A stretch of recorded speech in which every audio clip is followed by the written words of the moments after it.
ನಮಸ್ಕಾರ ಗ್ರಾಮಸ್ಥರೇ. ಏನು ನಾವು 25/11/2024 ಸೋಮವಾರ ಬೆಳಗ್ಗೆ 11 ಗಂಟೆಗೆ ಪಾದಯಾತ್ರೆಯನ್ನು ಎರಡನೇ ಪಾದಯಾತ್ರೆಯನ್ನು ಪ್ರಾರಂಭ ಮಾಡಿದ್ವಿ. ಈ ದಿನ ಏನು 8/12/2024 ಭಾನುವಾರ ಸಂಜೆ 5 ಗಂಟೆಗೆ 14 ದಿವಸ ಈ ಪಾದಯಾತ್ರೆ ಮುಕ್ತಾಯಗೊಂಡಿದೆ. 5 ಗಂಟೆಗೆ ಮುಕ್ತಾಯಗೊಂಡಿದೆ.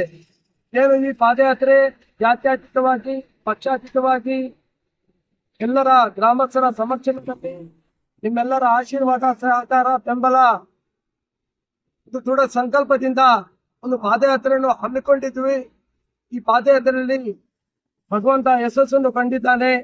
ಏನು ಈ ದಿನ ನಮ್ಮ ಕನಸನ್ನು ಕೂಸಂದು ಹುಟ್ಟು ಬಂದಿದ್ದೀವಿ. ಬೆಳಗಾವಿ ಅಧಿವೇಶನಕ್ಕೆ